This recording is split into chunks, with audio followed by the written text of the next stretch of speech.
Bhajpa media प्रभारी एवं प्रवक्ता तथा विधायक रणधीर शर्मा ने आज आयोजित प्रेस वार्ता को संबोधित करते हुए कांग्रेस सरकार पर जोरदार हमला बोला। उन्होंने कहा कि प्रदेश सरकार भ्रष्टाचार में आकंठ डूबी हुई है और ईमानदारी का ढोंग कर रही है, जबकि जमीनी हकीकत इसके बिल्कुल विपरीत है। रणधीर शर्मा ने कहा कि सोलन के चेस्टर हिल भूमि प्रकरण ने प्रदेश में प्रशासनिक तंत्र की साख पर गंभीर सवाल खड़े कर दिए हैं। उन्होंने आरोप लगाया कि जिस प्रकार कार्यवाहक मुख्य सचिव को स्वयं प्रेस कॉन्फ्रेंस कर अपने ऊपर लगे आरोपों का बचाव करना पड़ा, वो प्रदेश के इतिहास में अभूतपूर्व है। जहां सफाई देने अधिकारी खुद सामने आए और सरकार मौन रहे, वहां दाल में नहीं पूरी दाल ही काली है, उन्होंने तंज कसते हुए कहा। उन्होंने कहा कि मुख्य सचिव द्वारा प्रेस वार्ता में कई पूर्व और वर्तमान वरिष्ठ अधिकारियों के नाम लेने से प्रदेश में सनसनी का माहौल बन गया है और आम जनता के मन में यह सवाल उठ रहा है कि क्या उच्च स्तर पर भ्रष्टाचार को संरक्षण दिया जा रहा है।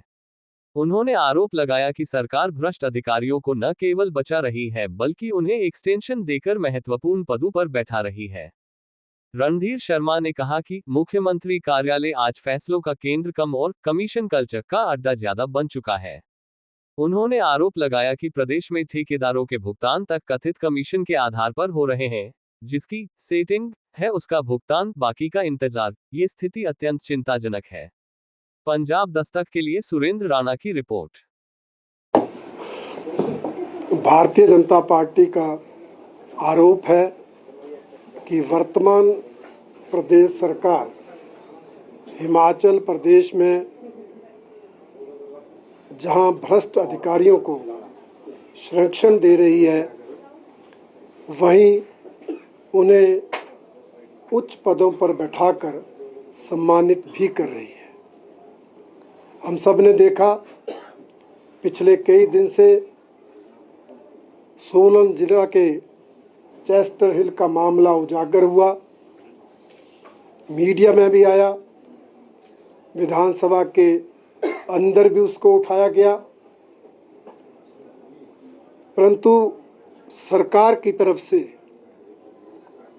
ना तो मीडिया के माध्यम से कोई जवाब दिया गया, कोई स्पष्टीकरण दिया गया, और ना ही सदन के अंदर इस मुद्दे पर किसी ने कुछ बोला।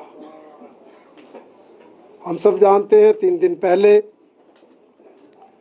हिमाचल प्रदेश के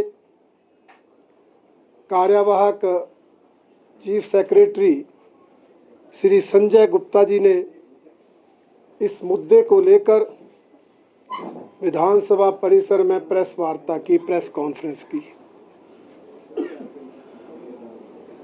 उन्होंने मुख्यमंत्री जी से पूछकर कि बिना पूछे कि ये तो हमें पता नहीं, परंतु शायद इतिहास में ऐसा पहली बार हुआ है कि अपने ऊपर लगे आरोपों का स्पष्टीकरण देने के लिए किसी चीफ सेक्रेटरी को प्रेस कॉन्फ्रेंस बुलानी पड़ी हो। उन्होंने प्रेस कॉन्फ्रेंस बुलाकर अपने आप को पाक साफ दिखाने की कोशिश की, अपना स्पष्टीकरण दिया, परंतु साथ ही मामले को और पेचीदा कर दिया। उन्होंने अपनी प्रेस कॉन्फ्रेंस में एक नहीं, दो नहीं, तीन पूर्व मुख्य सचिवों के नाम लेकर और वर्तमान समय में भी उच्च पदों पर बैठे अधिकारियों के नाम लेकर पूरे प्रदेश में एक सनसनी फैला दी। आम आदमी को लगने लगा कि उन उच्च पदों पर बैठे अधिकारी भ्रष्टाचार में, भू घोटालों में संलिप्त हैं, तो फिर प्रदेश का क्या होगा। यहां तक कि कार्यवाहक मुख्य सचिव ने पूर्व मुख्य सचिव का नाम लेकर उसका ओडीआई लिस्ट में नाम है ये कहकर भी प्रश्न उठाए, परंतु उसके बावजूद भी वो अधिकारी अपने पदों पर बने हुए हैं। रिटायरमेंट के बाद उनको नियुक्तियां दी गई हैं। और उस सब से बढ़कर दुर्भाग्यपूर्ण बात यह है कि सरकार इस मुद्दे पर मौन है। मैंने कल सदन में पॉइंट ऑफ ऑर्डर लेकर भी मुद्दा उठाया, परंतु उसके बावजूद भी मुख्यमंत्री जी ने कोई जवाब नहीं दिया, कोई स्पष्टीकरण सरकार की तरफ से नहीं आया और चलते चलते मीडिया में कह दिया हमें अधिकारियों के चक्कर में नहीं पड़ना, हमें तो सबसे काम लेने हैं। अगर इस तरह भ्रष्टाचार में संलिप्त अधिकारियों से काम लेकर सरकार चलानी है तो ये सरकार भी ईमानदार नहीं हो सकती, ये सरकार भी भ्रष्टाचार में अखंड डूबी है, ऐसा मैं आरोप लगाना चाहता हूं।